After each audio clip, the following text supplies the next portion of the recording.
Hey, it's Dave Harris here with Green Private Wealth, and today we're going to tackle the topic of RRSP to RRIF conversion.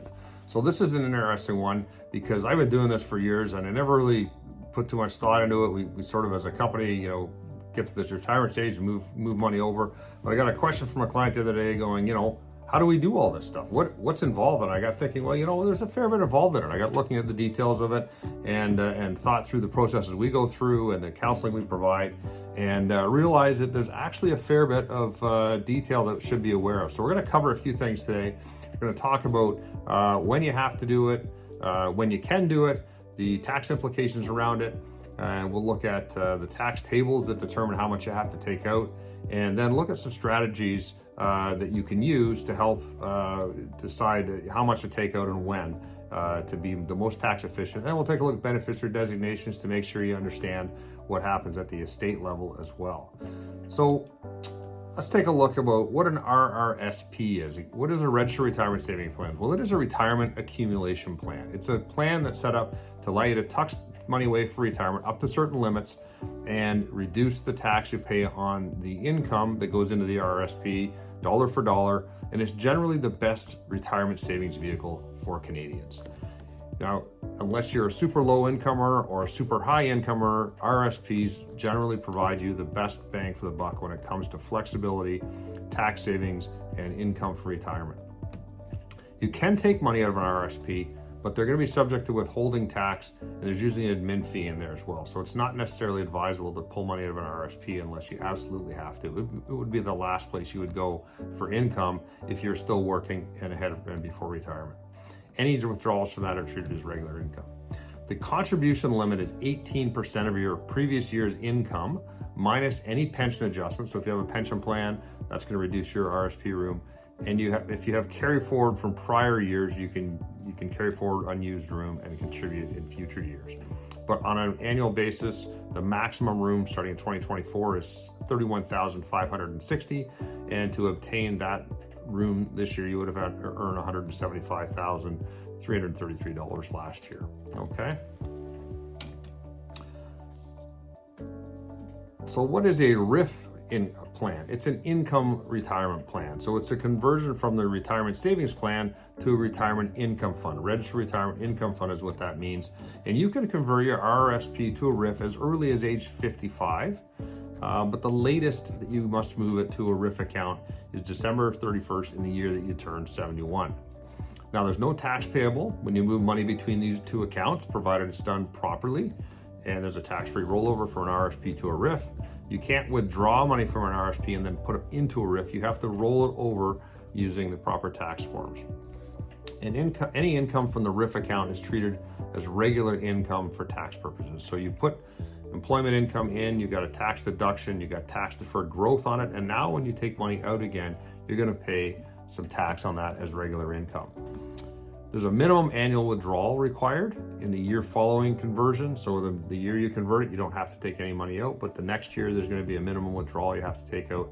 And it's determined by a prescribed scale, and it's based on the value of the RRIF at the end of the year prior. There's no maximum withdrawal that you can take out from a RRIF account. You could take the whole amount in 1 year if you wanted to, or you can take it over out in small chunks annually or monthly, whatever works according to your financial plan. You can also use your spouse's birth date as, if they're younger, as the date of birth to base the minimum withdrawal calculation on. So you have that option as well. Okay, so what are the minimum dollars that you have to take out of a RRIF account once you've converted the RRSP to a RRIF? Well, I've got a slide here that shows you the amount for every age, right from age 55 to 94 and beyond. But key reference numbers are age 65, 4%, age 70, 5%, and age 80, 6.82. So as you can see, the government requires you to take more money out of your RRIF account as you get older. They're trying to get some of their tax back, and they force you to withdraw some of this money. And you'll get RRIF income reported on a T4 RRIF slip on an annual basis, and that will be produced by the back office of the firm that you hold your RRIF account with. If you take just the minimum amount out of the RRIF account on an annual basis, the government won't require any tax be taken off of that, although in some cases you may wish to do that depending on what other income you have. But withdrawals of more than the minimum are subject to the following withholding tax. And I should also mention that if you have an RRSP account, it's from $1. So more than minimum withdrawals, if you take 0 to 5,000 more, it's 10% withholding tax. 5,001 to 15,000 is 20%, and over 15,000 they're going to take 30% withholding tax off.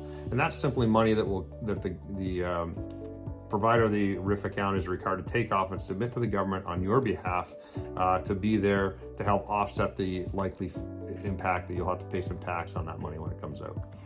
If you've overpaid this withholding tax, then you will get that money back in the form of a refund. So it's always good if you're doing tax planning and taking additional RRIF withdrawals out. If you do it later in the year, the government has that withholding tax for less time. You're able to claim that back in May of the following year when you do your tax return, or you do it by April, you'll have the money back in May. So just keep that in mind. So when do you do this? What's the ideal time to convert an RSP to a RRIF? Well, the first answer would be when you need it.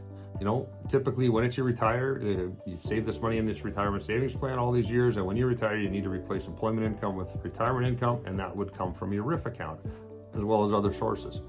However, more and more we're seeing people retire from their main job in a career, and they're going back to work part-time. So you may not need to convert the RSP to a RRIF right away if that's the case.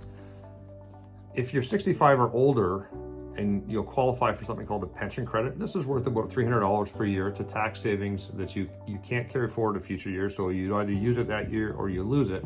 And so in a lot of cases, we want to, at least by age 65, start taking at least $2,000 a month out of the RRIF account so that you can qualify for a pension credit. And this would be if you don't have another pension, like an employer-sponsored pension plan or something like that. Or when you turn 71. In the year that you turn 71, by December 31st of that year, you have to take out at least, or you have to convert the RSP to a RRIF account and then take out the minimum in the following year. So those are the 3 times when you want to convert it. So let's talk about beneficiaries. So a RRIF account is a registered plan, and you can name a beneficiary on that. And in most cases, what you do is you have your spouse as the beneficiary. These are money that you've earned during your lifetime together, and you're saving that money for retirement. And if you can't use it, then you pass it on to your spouse. So naturally, the spouse would be the number one person you'd probably want to consider. You can transfer the lump sum of the RSP or the RRIF account to the spouse or common law partner and on your death, and they can either continue the regular payments out of that RRIF account, or they can manage it on their own and elect to transfer just the minimum out, or more than the minimum. They can take control of that. You can also elect an eligible beneficiary, and in this case, a financially dependent child, so an adult child or even a young child, or a grandchild that's financially dependent on you. They can receive the value of your RRIF account or RSP account tax sheltered to use for their needs in the future. And other named beneficiaries. So you can transfer the proceeds of your RRIF account to other beneficiaries, could be other family members, or leave it to your estate. And this will result in your estate having to include the value of that RRIF as income in the year of death. So you've got 2 options to get it to somebody without having to include an income. That would be a spouse or an eligible beneficiary, or anyone else, such as family members, siblings, kids. That's going to cause that RRIF value to be included in the value of your estate in the year you pass away. And if you happen to leave your estate as beneficiary or don't have a beneficiary on your RRIF, it'll automatically fall to your estate. That will incur additional tax in the form of probate tax, because those assets will have to be included in your estate for probate. So it's really important that the last resort would be the estate. You can name a charity as a beneficiary or something like that as well. So just keep in mind, there's really a lot better options in your estate for the beneficiary of the RRIF account.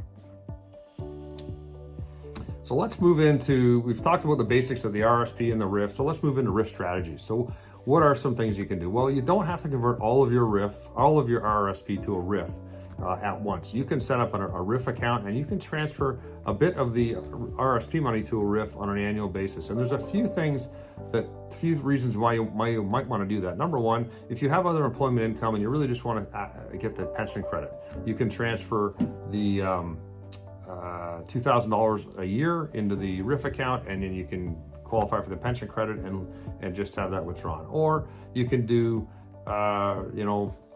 regular withdrawals to just top up income needs. So for example, here on the screen, I've got a $600,000 RRSP.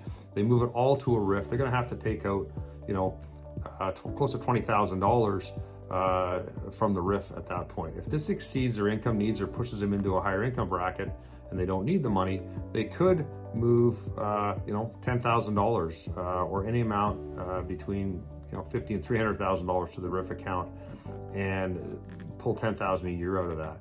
And a $300,000 RRIF would have a minimum withdrawal of about $10,000 at age 60. So you could do that. So you can pick any amount. And you can also use different investment strategies. So the RRIF account could be invested in a more conservative strategy as you're pulling income from it, and you could leave a larger amount in the RSP account to continue to grow with a different investment strategy. So partial risk conversion gives you a few options there. So another strategy is to use your RRIF account to pull higher amounts out early in retirement so that you can defer taking Canada Pension Plan. And the reason for that is your Canada Pension Plan is, if it's your only pension, if you don't have another employer-sponsored pension plan, for example, then you may want to take advantage of the guaranteed return you get on your CPP. So if you take your Canada Pension Plan before age 65, you'll get a reduction of 0.6% per month for each month earlier than 65 you take it. And if you take it after 65, you'll get an increase of 0.7% per month. So, these are significant increases on an annual basis for every year you defer the pension after 60. And so you might want to choose to defer that CPP, and instead of combining RRIF income and CPP income for your total income, take it all from the RRIF account early, because there's no guarantee on the investment inside the RRSP if it's in mutual funds or in a diversified portfolio. And, 7% guaranteed return per year after age 60 is a pretty good guarantee with no risk. In addition, when you get that extra CPP income, it also is indexed for life to inflation as well. So, a lot of advisors in the past have told clients that they should, defer that RSP money, keep it in there, and take your CPP early. But if you really do the math and look at the risk of investing, chances are that it makes pretty good sense to get that CPP as high as possible for retirement. Of course, you have to also consider longevity risk and the fact that you've been paying into that Canada Pension Plan for your whole working career. Some people just want to get that money out. If you're still working though, and you don't take your Canada Pension Plan, you can also qualify for a post-retirement benefit that can increase the CPP that you receive as well. So there's an option there, and depending on how your financial plan looks, we quite often run that scenario where we defer CPP and take RRIF withdrawals early in retirement. And keeping in mind that you want to stay within that low tax rate, the first $50,000 is at the low tax rate. So just be aware of that. If your income needs are less than 50, you may not want to broach that amount and start paying more tax. And that's 50 per person, so it's 100,000 of household income at the low tax rate. And again, you can use that partial RRIF conversion in this strategy as well. So we have another strategy called RRIF meltdown, and this is really protecting your estate from paying a high rate of tax by using the tax rates and your marginal tax rate to pay a smaller amount of tax now while you're living and defer and avoid having the estate pay a high rate of tax. So for example, a couple of the 100,000 each in their RRSPs at age 75, they've got to take out at least 5.82% or 5,820 each that year. If one spouse dies and the other receives their RRIF, they now have 200,000, and that minimum withdrawal goes to 11,640. But that income can't be split with the spouse anymore. So now this increases their tax rate, and possibly, depending on their sources of income, may cause them to lose old age security benefits. That clawback starts at around $90,000 now. On death, if that person still has a 200,000 in their RRIF, the tax rate could be at least 65,000 on that, and as high as 100,000 depending on their marginal tax rate. So withdrawing extra funds annually more than the income needs up to sort of the high point of the tax bracket you're in makes a lot of sense. And you can tuck that surplus money into a tax-free savings account or non-registered account and avoid the high tax on the estate at death. So I hope this presentation has been helpful. We took a look at the mechanics of moving money from an RRSP to a RRIF, what that is. We've taken a look at the minimum withdrawal requirements for a RRIF account. We looked at a couple of strategies like partial RRIF conversions, RRIF meltdown, and making sure that you've got beneficiary designations right. So if you've got any questions, please leave them in the comments. You can always reach out to us for a discussion, and I hope that you found this information valuable. Thank you very much, and you have a great day.